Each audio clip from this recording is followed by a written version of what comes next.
जो है नमाजी बैठ कर हलाल पैसों से कहीं बैठ कर जो है बर्गर खा रहे हो, ठीक है, और वहां पर उन्होंने पेमेंट कर दी हो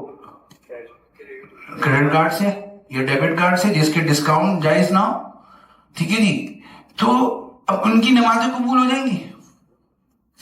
तो मसला ये है कि हमें मालूमात पूरी हो कि यार ये जो डिस्काउंट हम ले रहे हैं, ये जो हम कैशबैक ले रहे हैं, ये क्या जायज है ना जायज है। दूसरी डेफर्ड पेमेंट्स, हम कितनी जगहों पर उधार पेमेंट्स करते हैं, हमें ये मालूम है कि हम जो डेफर्ड पेमेंट्स क्या होते हैं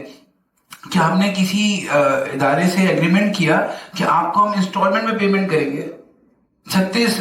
इंस्टॉलमेंट में करेंगे, फिर आपने कहा हमारे पास पैसे नहीं, हम 40 इंस्टॉलमेंट में करेंगे, हमें थोड़ा सा क्या कर दो, आप रिलैक्स कर दो। This is nothing but Riba, ये सूद है। क्योंकि आपने क्या किया, टाइम वैल्यू ऑफ मनी, आपने जो है वो क्या किया, उससे रिलैक्सेशन मांगी अपनी लायबिलिटी के अंदर। तो अगर आप कर्ज के अंदर मजीद एक्सटेंशन लें और उसमें मजीद पे ऑफ करें तो वो सूद होता है। लोगों को ये पता नहीं है, कितने एग्रीमेंट्स लोग ऐसे कर रहे हैं। फिर उसके बाद इन्वेस्टमेंट प्रपोजल्स हैं, हम किसी से इन्वेस्टमेंट लें, आम से लोग जो होते हैं वो करीब में गाड़ियां चला रहे हैं, अपने पैसे इन्वेस्ट कर रहे हैं, लोगों का ऐसे नमाजी ऐसे दीनदार लोगों को मैंने देखा कि हमें मोहल्ले के बंदे ने कहा मुझे पैसे इन्वेस्ट कर दे, हर महीने मैं आपको 10,000 रुपए दिया करूंगा।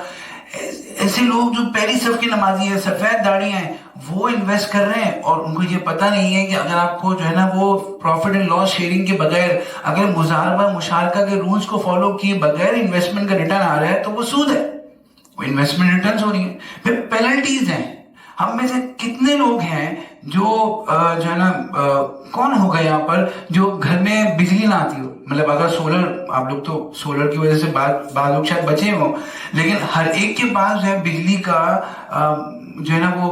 कंपनी है, एक ही कंपनी है, उससे क्या आता होगा, बिल आता होगा, उसमें क्या लिखा होता है कि अगर बिफोर पे कर दें तो क्या हो जाएगा आपको ये चार्ज, और उसके बाद क्या है सरचार्ज। तो सरचार्ज जो है, कितने लोग ऐसे होते हैं जो सुस्ती की वजह से अदा नहीं कर, पैसे हैं भूल गए लास्ट डेट को, तो ये जो सरचार्ज है ये क्या है, फतवा है उलमा इकराम का कि ये सूद है। क्यों सूद है? इसलिए सूद है कि आपके ऊपर एक कर्ज चढ़ा था,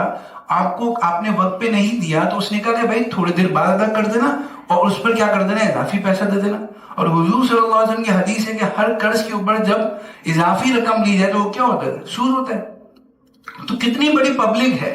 जैसे एक आदमी को कहा जाए ना कल तुमने क्या करना है, सूद देना है, और आज तुमने क्या करना है, हलाल पैसे देना है, तो वो अपनी जान लगा देगा अगर उसके अंदर थोड़ा भी शरीयत की कॉन्शियस होगा, और वो कहेगा आज कहीं से भी ले लूं लेकिन मैं उसको पेमेंट कर दूं, ऐसा ही होगा ना। लेकिन क्या हम बिल्स के मामले में ऐसे सोच सकते हैं? हम कहते हैं कोई बात नहीं, आज नहीं कल कर देंगे,